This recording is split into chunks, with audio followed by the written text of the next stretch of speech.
Kita mau tahan jawab. dulu. Saya mau karena jawab. Waktunya Bapak merespon nanti setelah mendengarkan jawaban. Adu gagasan akan kembali tersaji dalam debat ketiga Pilpres 2024 pada 7 Januari nanti. Kali ini ketiga capres adu visi misi soal pertahanan keamanan, hubungan internasional, dan geopolitik. Capres nomor urut 1 Anies Baswedan optimistis dan siap menghadapi debat. Debat ya mulai baca-baca, mulai ngobrol-ngobrol, merefresh memori kita tentang tema-tema yang akan diangkat. Sementara capres nomor urut 2 Prabowo Subianto yakin menguasai debat kali ini. Tim kampanye nasional berkaca pada pengalaman Prabowo memimpin Kementerian Pertahanan dan akan meyakinkan masyarakat kalau Indonesia butuh pemimpin yang berani di kancah internasional. Saat ini Indonesia membutuhkan pemimpin yang berani memperjuangkan kepentingan bangsa dan negara di kancah internasional, dan keberanian itu harus didasarkan pada pengalaman dan pemahaman masalah. Capres nomor urut 3 Ganjar Pranowo mengakui dua capres lainnya menguasai tema pertahanan hingga geopolitik. Ganjar pun siap beradu gagasan, terutama soal kesiapan transisi alutsista, industri pertahanan dalam negeri, hingga perlindungan pekerja migran. Banyak sekali masukan dari Komisi 1, ada problem pertahanan, ya, ada problem alutsista, ada problem organisasi dunia yang kita ikuti. Saya sangat optimis kan, kalau soal menguasai debat keputusannya sesuai enggak gitu aja. Ya. Dan kita tidak bisa lagi berbicara pertahanan kita tapi belinya pesawat bekas, nggak ada. Debat ketiga Pilpres atau debat kedua bagi calon presiden ini berlangsung Minggu 7 Januari 2024. Perdamaian dunia turut menjadi isu penting yang dibahas sebagai salah satu tema debat. Tim Liputan, Kompas TV. Saudara, isu penguatan pertahanan hingga perdamaian dunia ada di dalam visi misi ketiga pasangan calon presiden dan juga calon wakil presiden. Tapi apa yang baru dari visi misi itu yang juga akan kemudian diangkat dalam debat capres pada hari Minggu nanti? Kita ulas bersama di pagi hari ini. Juru bicara Timnas Anies Mohaimin, sudah ada Pak Supomo yang masih kita tunggu. Kemudian juga ada juru bicara TKN Prabowo Gibran, Mas Bobi Adityo Rizaldi. Selamat pagi, Assalamualaikum Mas Bobi. Selamat pagi Mbak Disti, Bu Tuti. Ya, dan juga ada Dewan Pakar TPN Ganjar Mahfud, Bu Ngudi Astuti. Selamat pagi, Assalamualaikum Bu Tuti. Selamat pagi, Assalamualaikum Mbak Disti. Ya, ini kan kita tinggal menghitung hari ya sampai hari Minggu. Udah nggak sabar lah Kak nampaknya ini ya, ketiga calon presiden untuk debat mendeliver gagasan di bidang pertahanan, keamanan, kemudian geopolitik dan juga hubungan internasional. Ini kalau kita tahu ya, Mas Bobi, sejumlah poin visi misi ketiga paslon ini bisa dikatakan ya mirip-mirip lah ya. Misalnya ini salah satunya adalah inisiator perdamaian dunia. Nah, kalau dari pasangan Prabowo Gibran nantinya konkretnya akan seperti apa? Bukankah selama ini kita tahu kita menjadi salah satu garda terdepan yang kemudian menginisiator soal perdamaian dunia? Ya, jadi intinya adalah kita ingin melanjutkan kesinambungan kepemimpinan di perdamaian dunia sesuai dengan konstitusi kita bahwa kita menolak segala bentuk penjajahan di muka dunia ini, dan ini sangat besar artinya kepemimpinan tersebut. Kenapa? Kepemimpinan di dalam inisiator perdamaian dunia ini bukan hanya semata-mata hanya memperjuangkan perdamaian dan keadilan saja, tetapi ini adalah juga suatu kepercayaan. Kepercayaan yang tumbuh ini akan banyak mendapatkan sisi dari hubungan internasional, baik itu diplomasi selain ekonomi, tetapi juga hubungan bilateral dan multilateral yang saling menguntungkan.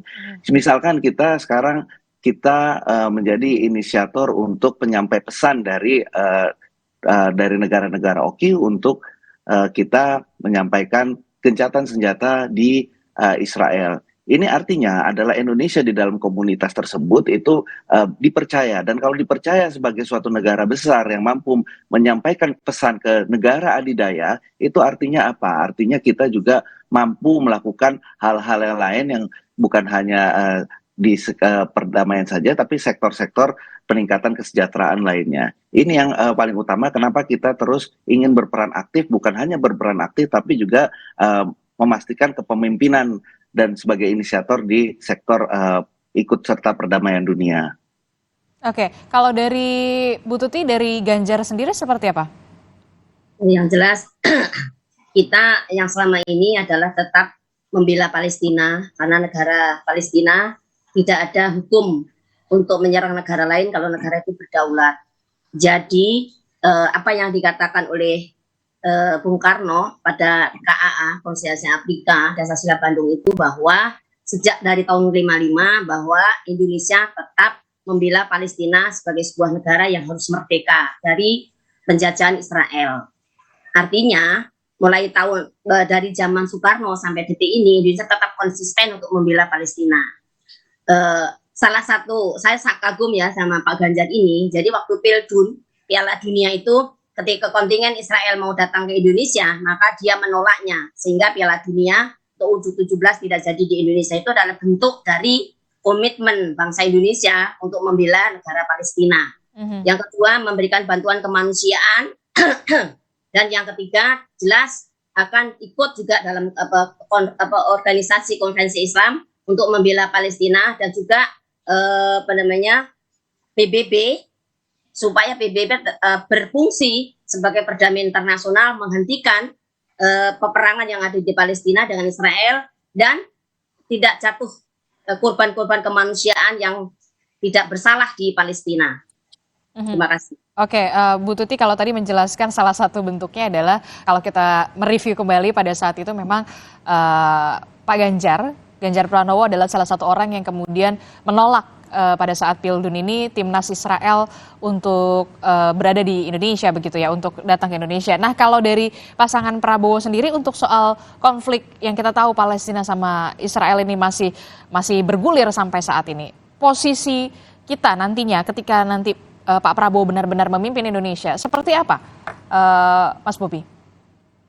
Sudah pasti kita akan meneruskan kepemimpinan bahwa kita adalah menolak hubungan diplomatik dengan Israel dan tetap memperjuangkan kemerdekaan Palestina di seluruh forum internasional, termasuk juga di PBB dan juga memastikan saat ini humanitarian aid itu bisa masuk. Dan juga satu bentuk lagi kita ikut serta secara aktif adalah memastikan ada keberadaan eksistensi di sana seperti adanya rumah sakit yang hancur di Gaza itu harus dikembalikan seperti semula kembali. Jadi ini adalah memastikan bahwa kita juga melaksanakan amanah konstitusi dan juga sikap tegas bahwa kita selalu konsisten untuk mendukung rakyat Palestina mendapatkan kemerdekaannya. Dan ini bukan hanya untuk di Palestina saja. Kita juga dalam kepemimpinan regional juga memastikan menjadi inisiator perdamaian di Myanmar. Dan juga sudah terbukti bahwa kita juga dipercaya dalam mencoba memastikan adanya perdamaian di dunia dalam konflik yang saat ini yang terjadi yaitu di Ukraina dan Rusia. Jadi ikut serta dalam perdamaian dunia ini bukan hanya sebagai ikut serta tapi berpartisipasi aktif dan juga mengambil kepemimpinan dalam hal itu. Oke, kalau tadi kita lihat bisa ditampilkan kembali slide grafisnya. Kita lihat bagaimana kemudian ini adalah visi misi dari pasangan 02 Prabowo Gibran. Salah satu yang kemudian menarik adalah soal dukungan kemerdekaan Palestina ya Mas Bobi. Ini ada perjuangkan KBRI di Palestina. Betul. Nantinya akan seperti apa dan apa yang kemudian menjadi alasan harus memperjuangkan KBRI di Palestina? Ya kita memastikan bahwa adalah bentuk pengakuan, recognition terhadap negara Palestina itu adalah dengan membangun KBRI di sana secara fisik. Bukan hanya pengakuan secara istilahnya hanya sebatas di atas kertas. Ini adalah salah satu perwujudan dari sikap politik kita untuk mendukung kemerdekaan Palestina dengan cara adalah salah satunya mengakui keberadaan negara Palestina secara fisik. Oke, secara fisik mengakuinya adalah memperjuangkan. Dan ada perwakilan secara fisik di sana. Oke, dan harus ada perwakilan secara fisik. Itulah merupakan salah satu bentuk dukungan yang kemudian dianggap prioritas dan harus diperjuangkan begitu ya Mas Bobi. Nah kalau Bu Tuti sendiri seperti apa soal ini? Yang jelas harus ada perlindungan warga negara kita yang ada di Palestina. Oke. Karena secara diplomasi kita punya hubungan dengan Palestina, bahwa salah satu mufti atau ulama besar di Palestina adalah yang pertama mendukung kemerdekaan Republik Indonesia. Jadi kita punya hutang budi, tanggung jawab moral politik bahwa kita sama negara Palestina harus saling mendukung. Jadi ketika Indonesia melakukan hubungan diplomatik dengan Palestina, tentu kedutaan itu harus diperkuat karena kedutaan di sana fungsinya untuk melindungi warga negara Indonesia yang ada di Palestina setelah melakukan hubungan diplomatik, hubungan bilateral dengan negara Palestina. Oke, ini juga yang kemudian adalah politik bebas aktif mendukung perjuangan rakyat Palestina ya. Oke, kita akan lanjutkan kembali. Nah, kalau dari Bu Tuti sendiri tadi Mas Bobi sudah didengarkan, kita simak. Ini lebih ke prioritasnya berarti perlindungan WNI-nya dulu yang ada di Palestina. Betul ya Bu Tuti ya? Nomor satu itu ya. Yang kedua adalah solidaritas kemanusiaan yang ada di Palestina. Karena memandang bahwa manusia itu derajatnya sama, harus dimanusiakan. Tidak boleh sesama manusia menghabisi manusia yang lain. Itu melanggar hak asasi manusia. Kalau pasangan Prabowo Gibran memperjuangkan KBRI di Palestina, kalau untuk Ganjar sendiri, apakah tidak ada wacana soal ini? Sama, ada bahwa juga keberadaannya juga harus ditegakkan, dilindungi untuk diplomasi yang ada di Palestina.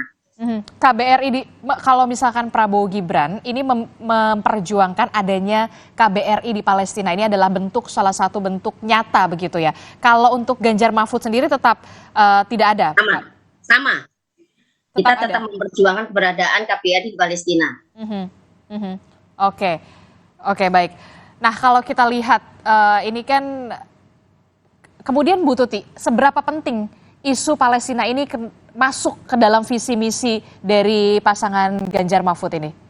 Sangat penting karena Indonesia adalah negara yang merdeka dan juga harus seperti dalam pembukaan Undang-Undang 45 bahwa kemerdekaan adalah hak bangsa, maka seluruh penjajahan di atas dunia harus dihapuskan karena tidak sesuai dengan peri kemanusiaan dan peri keadilan.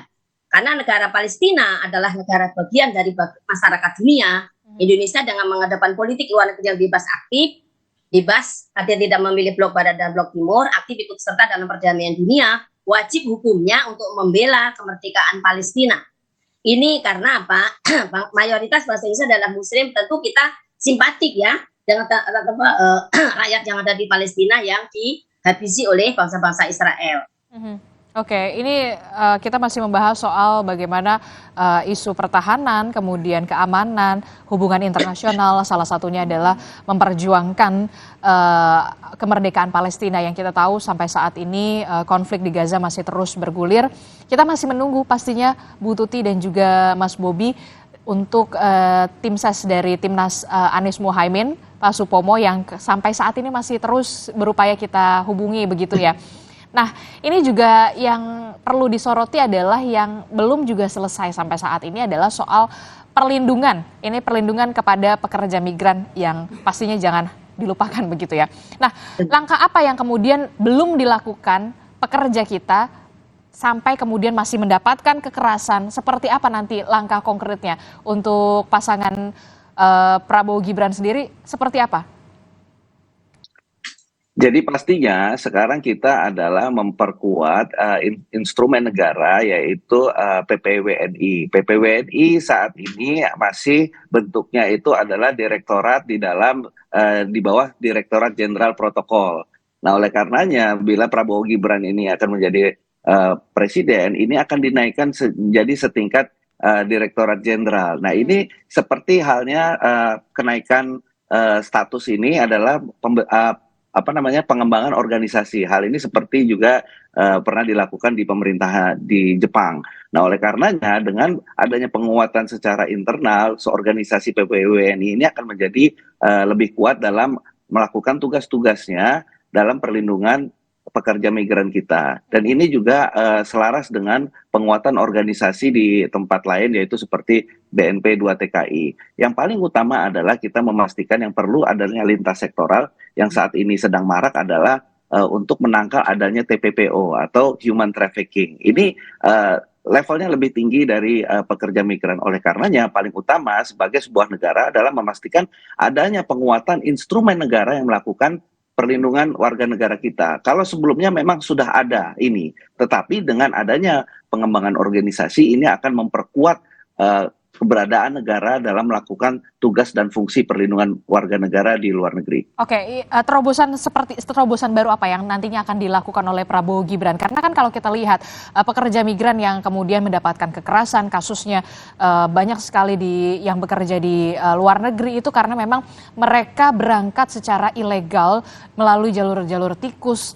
Walaupun kita tahu kemudian ini sudah menjadi rahasia umum. Nah, evaluasi seperti apa yang harus dilakukan dan segera dilakukan, jangan sampai kemudian pekerja migran kita ini masih dalam arti kata kecolongan untuk masuk melalui jalur-jalur ilegal. Itu yang tadi barusan saya sampaikan Mbak Adisti, bahwa kita adanya pengembangan organisasi, pengawasan terhadap lintas sektor itu sampai saat sekarang itu sudah ada. Kalau misalkan di dalam TPPO itu ada satkernya, tapi dengan adanya pengembangan organisasi ini seperti kalau misalkan polisi patroli di jalan raya. Saat ini patrolinya sudah ada, tapi dengan adanya pengembangan organisasi, patroli itu akan menjadi lebih rapat dan lebih kuat karena keberadaan organisasinya dan SDM sumber dayanya yang diarahkan itu lebih banyak. Itu maksudnya tadi. Oke, kalau dari paslon Ganjar Mahfud, Bu Tuti? Iya, itu yang pertama adalah dari dalam negeri dulu, Mbak. Jadi kalau misalnya ini Ganjar Mahfud ini kan sangat perekonomian nasional itu diutamakan. Jika perekonomian nasional itu sudah bagus, maka akan mengurangi migran ke luar negeri. Mereka bekerja di luar negeri itu karena untuk mencari sesuap nasi, sehingga mereka harus mendapatkan kekerasan dan bahkan pulang tinggal nama sampai mati. Jadi yang pertama adalah menertibkan biro-biro pengiriman TKI ilegal itu. Kalau biro-biro TKI ilegal itu sudah diminimalisir, maka tenaga kerja yang di luar negeri itu bisa diperkecil, sehingga masalah-masalah di luar berkaitan dengan kekerasan dan penyiksaan itu bisa dikurangi. Di samping itu juga memperkuat peran dari para diplomat yang ada di luar negeri agar melindungi dan melayani warga negara kita yang bekerja di luar negeri secara aman dan damai. Oke, kalau dari paslon Ganjar Mahfud ini bisa dikatakan penguatan ekonominya dulu, karena pahlawan devisa kenapa mereka sampai rela, karena memang bisa dikatakan ingin memperbaiki kehidupannya. Tanggapan Anda, Mas Bobi? Ya, namanya pekerja migran itu akan selalu ada karena memang selalu mungkin ada gap antara penghasilan di dalam negeri dan di luar negeri. Kalau penguatan ekonomi dalam internal itu pasti semuanya juga pasti inginnya kita tumbuh 7%. Tapi pasti akan selalu ada orang yang atau WNI kita yang mencari pekerjaan di luar negeri. Itu pasti, tinggal bagaimana kalau pilihan mereka apakah dia tinggal, itu sudah ada prosedurnya. Tetapi kalau mereka tetap memutuskan untuk bekerja di luar negeri, itu kita siapkan instrumennya yang lebih baik daripada saat sekarang, yaitu tadi dengan adalah pengembangan instrumen negara. Jadi kita sudah jelas bahwa organisasi negara kita perkuat, sehingga masyarakat yang tetap memilih untuk bekerja migran itu tetap terlindungi. Jadi masyarakat punya pilihan. Kalau ekonominya sudah tinggi, mereka mau balik. Tetapi ada juga ekonomi sudah tinggi, tapi masih mau bekerja di luar negeri yang sesuai dengan pilihan, mereka tetap akan dilindungi secara baik dan proper oleh negara. Oke, itu tadi kemudian yang dijelaskan oleh Mas Bobi dan juga Bu Tuti. Kita masih menunggu nih dari Timnas Amin yang sampai saat ini kita masih mencoba untuk menghubungi begitu ya, karena kita tahu ini harus ada 3 pihak begitu ya. Karena debat akan mengusung tema ini, ada pertahanan, keamanan, kemudian geopolitik dan juga hubungan internasional. Tadi kita sudah membahas soal Palestina, kemudian pekerja migran. Lalu selanjutnya kita akan membahas bagaimana soal pertahanan keamanan, soal alutsista, kemudian juga ada kesejahteraan dari TNI Polri. Kita akan bahas usai jeda, jadi tetaplah bersama kami di Sapa Indonesia Pagi.